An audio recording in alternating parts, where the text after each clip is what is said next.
تو حضور پاک صلی اللہ علیہ وسلم کی ایک دوسری شریک بہن تھی، یہ بھی حضرت حلیمہ کے گود میں پلتی تھی اور آپ کے ساتھ اپنا وقت گزارتی تھی۔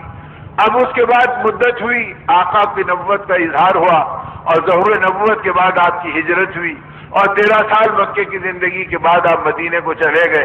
ادھر لوگوں نے حضرت شیمہ سے پوچھا کہ شیمہ تمہارا ایک دوسرا شریک بھائی تھا اور ان کا نام محمد ابن عبداللہ تھا، تمہیں یاد بھی ہے؟ اس نے کہا کہ خوب یاد ہے، ہم بچپن میں حلیمہ کے گود میں کھیلا کرتے تھے اور ایک دوسرے سے اپنا دل بہلایا کرتے تھے۔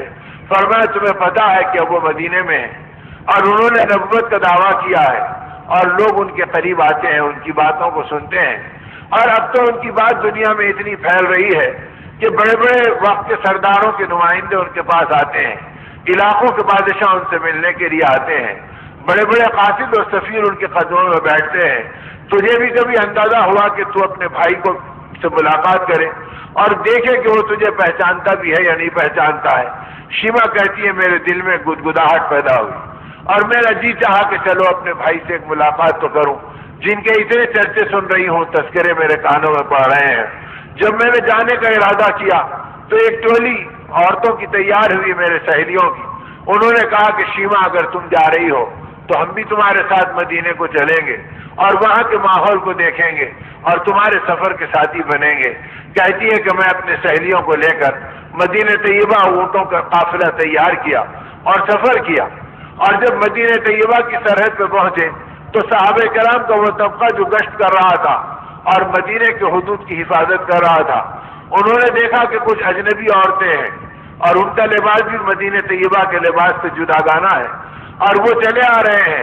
تو انہوں نے قافلے کو روکا اور پوچھا کہ تم کون ہو اور کہاں سے آئے ہو اور کس سے ملنے کے لیے آئے ہو؟ تو وہ عورتیں گھبرا گئیں، لیکن شیمہ ان میں بے باک خاتون تھی۔ اس نے آگے آواز بلند کہا کہ دور ہٹ جاؤ اور ہم سے کچھ مت پوچھو اور جاؤ اور اپنے نبی سے کہنا کہ تمہاری بہن شیمہ تم سے ملنے کے لیے آئی ہے۔ صحابہ حیرت میں پڑ گئے کہ ہمارے آقا کی کوئی بہن ہے اور وہ مکے میں رہتی ہے اور وہ اپنے نبی سے ملنے کے لیے، اپنے بھائی سے ملنے کے لیے آئی ہے، لیکن ادب کے مارے انہوں نے شیمہ کے قافلے کو کچھ نہیں پوچھا، پیچھے ہٹ گئے اور سیدھے حضور پاک صلی اللہ علیہ وسلم کے قدموں میں آئے اور کہا اللہ کے نبی ایسے ایسے عورتوں کا ایک قافلہ آیا ہے۔ ہم نے انہیں روکا اور پوچھا اور جاننا چاہا کہ تم کون ہو، تو یہ خاتون ان میں بے باک ہے۔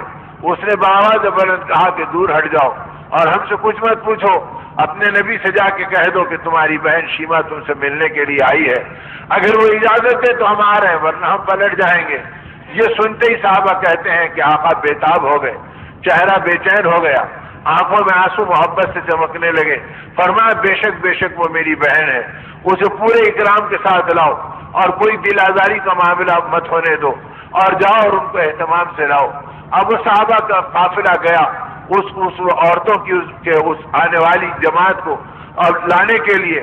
ادھر آپ نے فرمایا کہ مسجد نبی کے صحن کو صاف کرو، اسے جھاڑو دے دو اور اپنے گھر والوں سے کہا کہ جو اچھی چادریں ہیں بھیج دو تاکہ میں اپنے بہن کا استقبال کروں اور اس کے ساتھ اکرام کا معاملہ کروں۔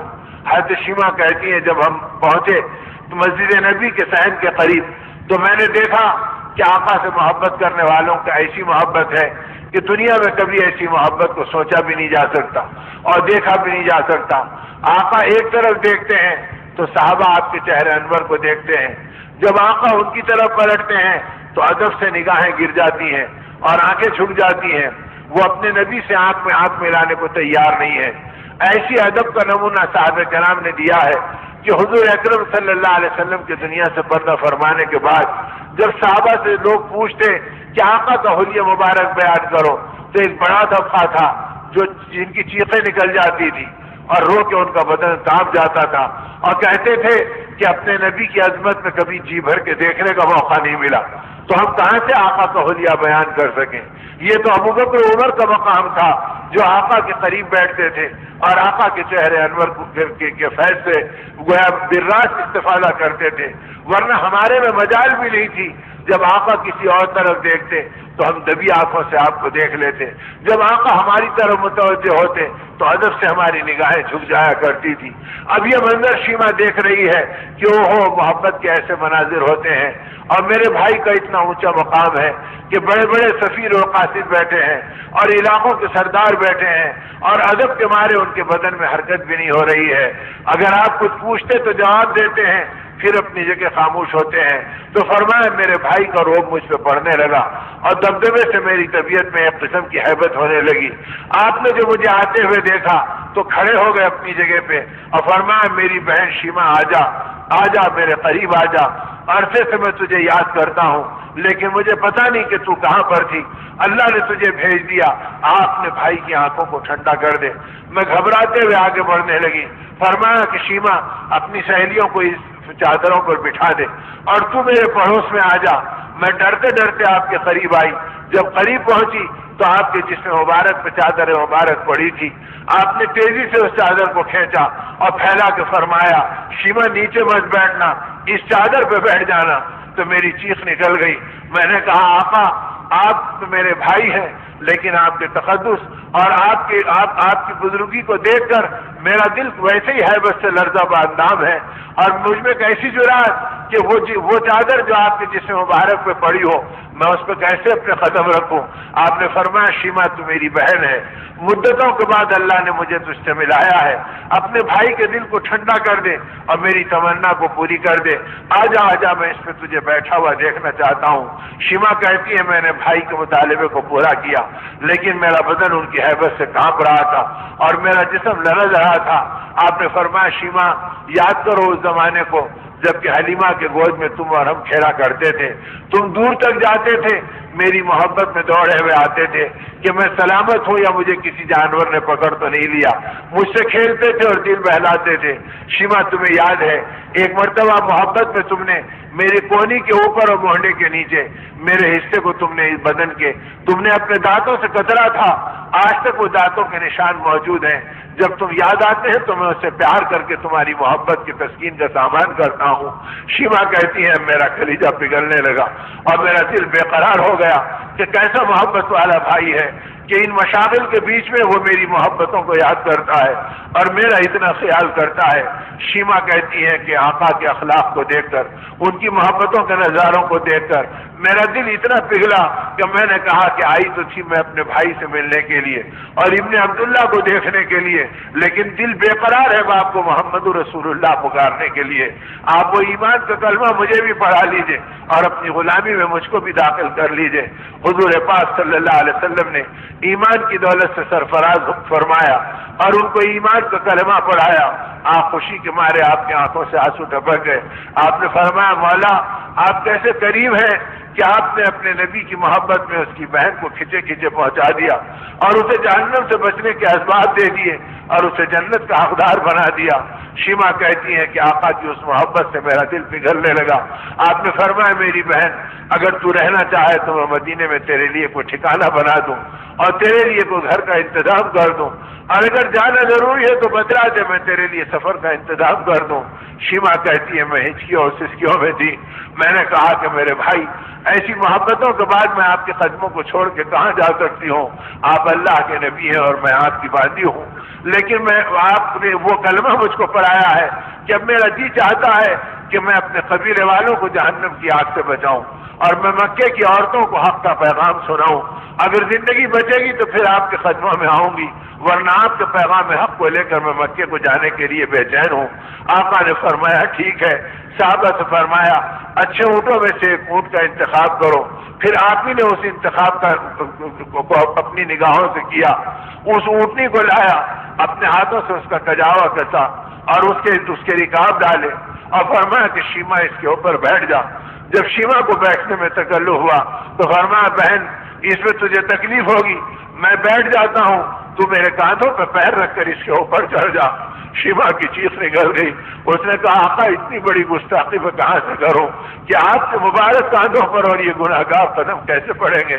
فرمایا شیما تم میری بہن ہو, اپنے بھائی کے دل کو ٹھنڈا کرو, پتہ نہیں پھر یہاں ملو گی یا آخرت میں ملو گی, کم از کم مجھے سکون تو ہوگا کہ میں نے اپنے بہن کے ساتھ کچھ سلوک کیا, کچھ محبت کا معاملہ کیا. آپ نے محبت کے ساتھ اپنے کاندھوں پہ بٹھا کر ان کو اونٹ کی پیٹھ پہ سوار کروایا, اور جب وہ اونٹ کی پیٹھ پہ بیٹھ گئے تو فرمایا کہ آپ نے آواز لگائی اور گھرانے نبوت میں اعلان کیا کہ جو چیز تمہیں محبوب ہے اور جو تم دینا پسند کرتی ہو لاؤ تاکہ میں اپنے بہن کو ہدیے میں دے دوں.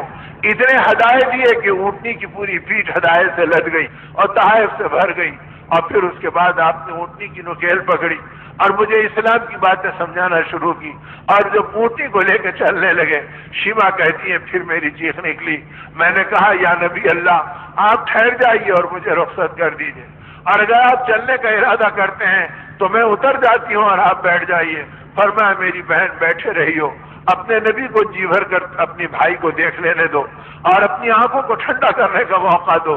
مجھے اترنے نہیں دیا, یہاں تک کہ مسجد نبی سے مسجد قباء تک 3 میل کا راستہ رسول پاک صلی اللہ علیہ وسلم نے پیدل چل کر اور اپنی بہن کو اونٹنی پہ سوار کرا کر ان کو رخصت کیا, اور وہاں سے پھر وہ آگے بڑھی. کہتی ہیں کہ میں بالکل بےتاب و بے قرار چلی. جب مکے میں داخل ہوئی تو مجھ کو عورتوں نے گھیر لیا کہ دن بہت ہو گئے, توقع سے زیادہ ہو گئے, ہم ڈر رہے تھے کہ تم کسی حادثے کا شکار ہو گئے یا نبی کی محبت میں تم وہیں ٹھہر گئے, پہلے یہ بتاؤ کہ تم نے اپنے بھائی کو کیسے پایا. شیما کہتی ہے کہ میری چیخیں نکل گئیں اور میں نے کہا میں قسم کھا کے کہتی ہوں زمین کی آنکھوں نے اور آسمان کے سائے نے آج تک ایسے بھائی کو نہیں دیکھا ہوگا جیسا بھائی محمد رسول اللہ صلی اللہ علیہ وسلم جیسا اللہ نے مجھے عطا فرمایا. ان کے اخلاق, ان کی محبت, ان کی بے قراری, ان کی بےتابی ایسی رہی اور انہوں نے میرے ساتھ یہ سلوک کیا. شیما کہتی ہیں میں نے جب آقا کے اوصاف بیان کیے اور ان کا تذکرہ کیا تو اونٹنی سے اترنے سے پہلے 70 عورتیں اسلام میں داخل ہو گئیں اور انہوں نے ایمان کا کلمہ پڑھا. پھر جب میں اپنے قبیلے میں پہنچی لوگ منتظر تھے, میں نے دین کا پیغام پہنچایا, آخرت کی تفصیل بتائی, آقا کی بے قراریاں سنائی تو 300 گھرانے اسلام میں داخل ہوئے. اس کی اطلاع مدینے کو پہنچی تو نبی رحمت صلی اللہ علیہ وسلم بے قرار ہو گئے اور آپ کے آنسو بے اختیار بہہ پڑے. آپ نے فرمایا مولا آپ نے کتنوں کو جہنم سے بچنے کا سامان فرمایا,